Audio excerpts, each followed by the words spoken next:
Thank you. Hello. Hello there. Thank you very much.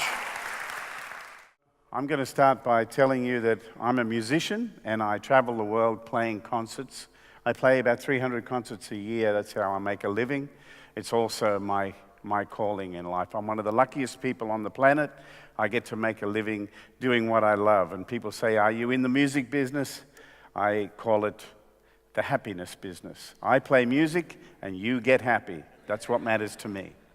So I was on a long flight in business class. I was hobnobbing it up in business class, and the gentleman beside me starts talking to me, and he says, so what do you do for a living?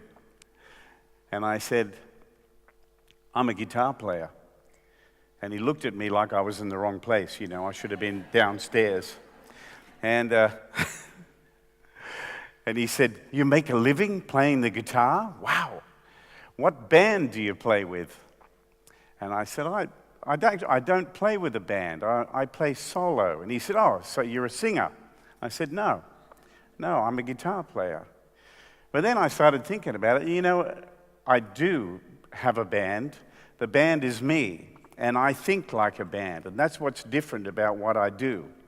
I think like a band when I play and when I write and when I perform, and that's how I hear music. I hear it as if it is a band, and I write as if I'm writing for a band. So I'd like you to meet my band just to get started, and that is my bass player,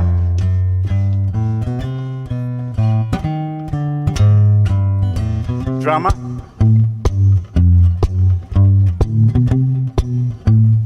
I got a rhythm guy as well.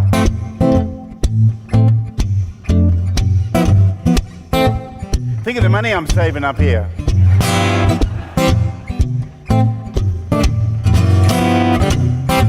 And then finally the melody guy.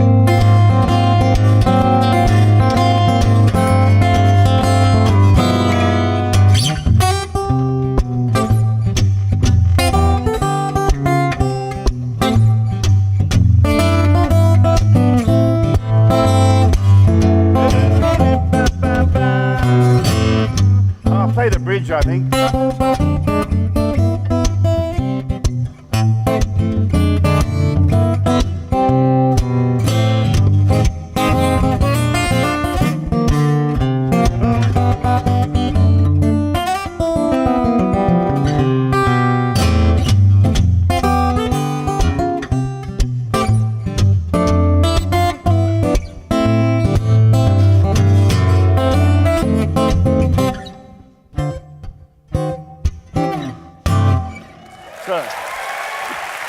Thank you. That's my one-man band.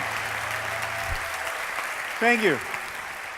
And I wouldn't be standing up here tonight and playing this way if it wasn't for a great man by the name of Chet Atkins. And I was about 7 years old when I heard him. I was on the road with my family. I'm one of 6 children, and 4 of us played music. But we were driving along in the car, and I tuned in the radio, and I heard this song by this American guitar player by the name of Chet Atkins. And what he was doing is something I'm just going to quickly explain to you.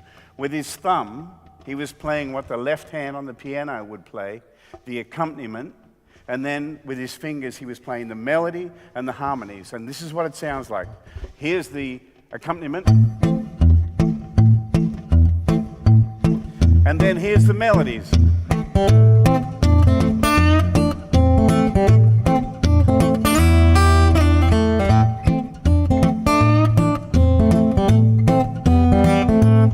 Is that enough? I'll play with it.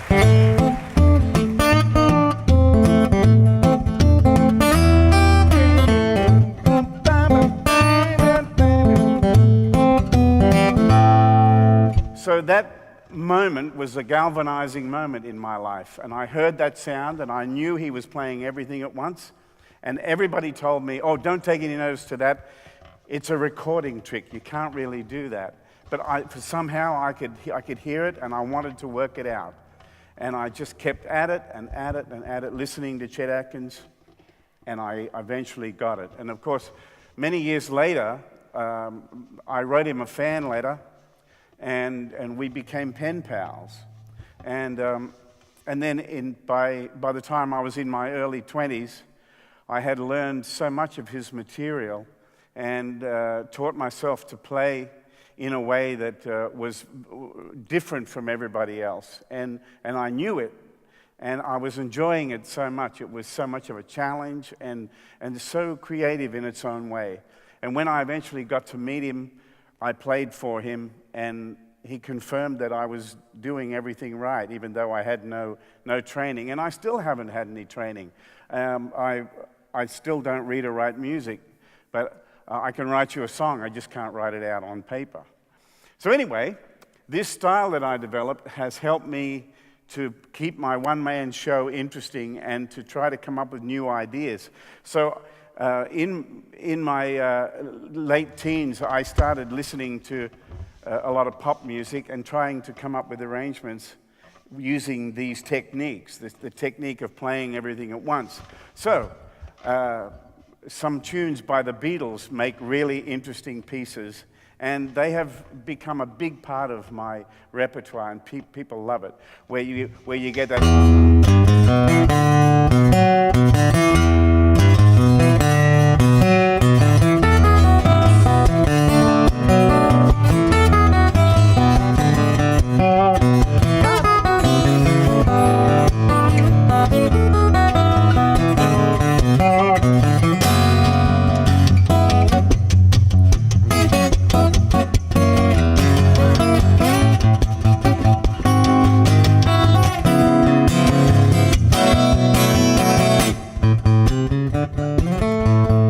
Something like this.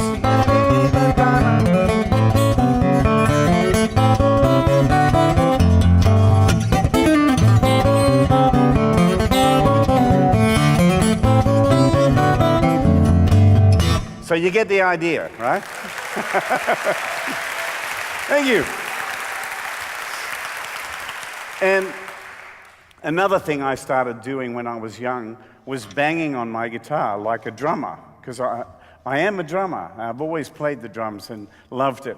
So when we were fortunate enough to have electronics where there's a microphone inside the guitar, I started experimenting by playing the guitar like a drum. And so I found these patterns, and I found a way of making it sound really interesting.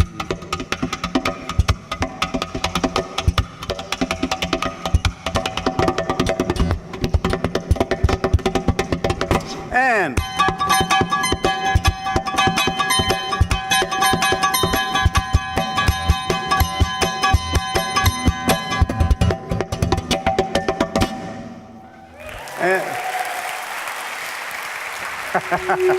whoa, look out. And then I started trying to use my imagination and try new things. So I got myself a brush and I started doing this.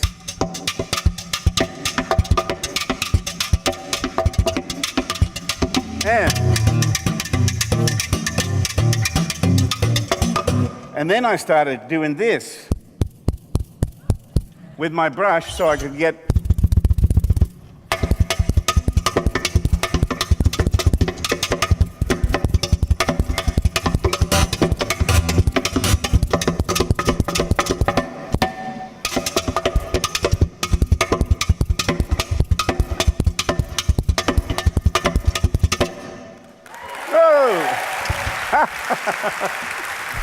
Thank you.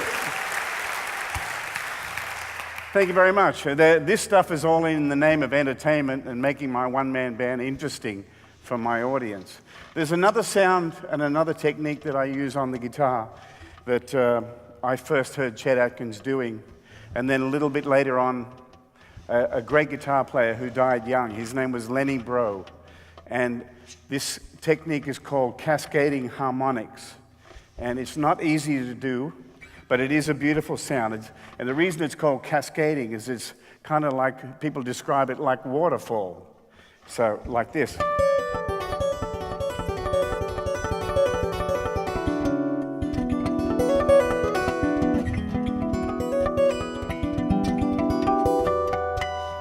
And I use this technique to make my arrangements interesting and create parts of my show that become very intimate with the crowd.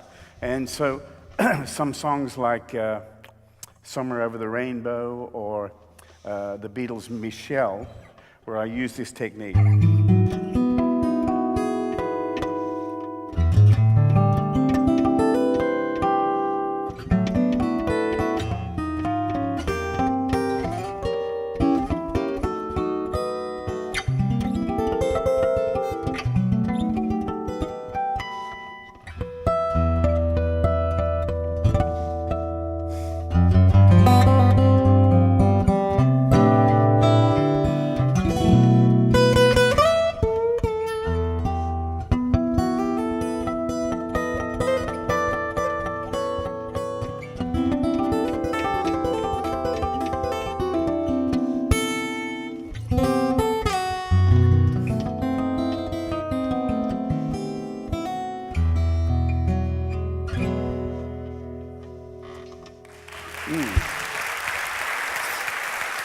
Thank you.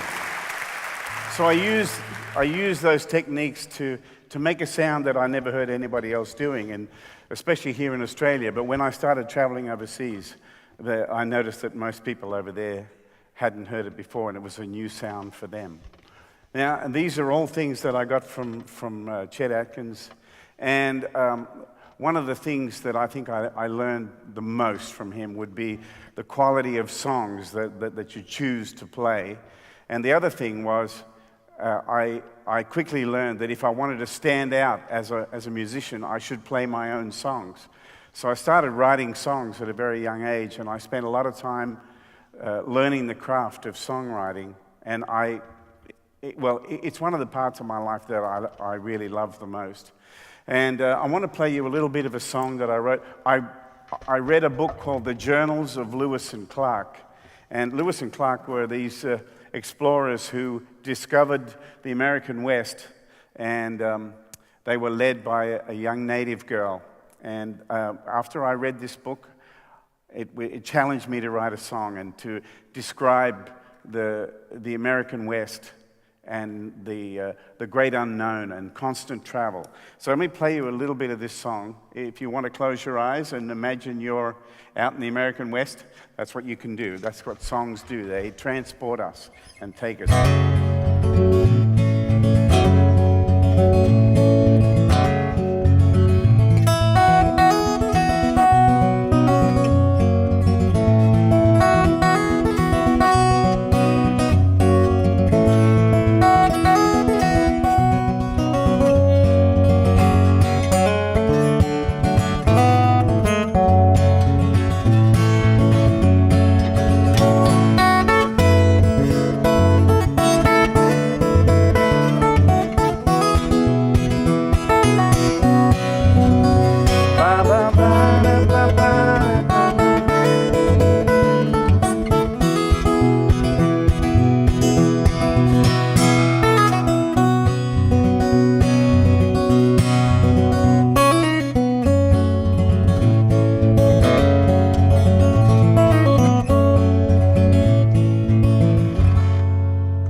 Thank you. And every now and again, I come up with an arrangement that involves quite a lot of my techniques, all involved in one song. And one of those songs is this song, Classical Gas.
Thank you. All right. Now, I'm going to read a little bit because my wife helped me put all this together, and she writes in such a wonderful way that I decided that I wanted to read a little. So this is what she wrote for me to say to you. A lot of these things that I do could be seen as show pony tricks, but for me, the real critics are my fans and my audience. When they laugh at my bad jokes and when they cry at my ballads and when they share stories that involve my music, it touches my heart so deeply. And I know that I'm doing the right thing. My music has been played at weddings, at funerals. Others have learned my songs and make their living playing like I do. My music has brought life to Alzheimer's patients, willpower to cancer survivors, an escape for grieving families, joy to people's daily drive to work. I hear these stories and I know that music goes beyond what we see, hear, and feel. There's some innate sense that gets triggered by it, and no matter how tone deaf you think you are. That's why we tap our foot when we hear a groove like this.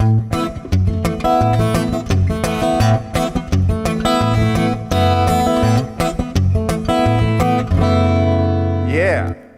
There's another point that I wanted to make here, and it was one of the things that has enabled me to live the dream life. In other words, do what I really love and achieve my goals. Chet Atkins once told me that I am the most fearless player he'd ever met. And I think that being fearless is a huge part of breaking molds and raising self-belief. I have had many times in my life where people told me that my plans were rubbish, they were crazy, that I would fail. But I ignore the critics and I keep working to make my show and my life better and better. Music brings people together, and I love being a catalyst for it. So I play my shows, I meet my fans as often as I can, I answer their questions on my forum, I read their Facebook comments, I upload videos to YouTube for them to enjoy.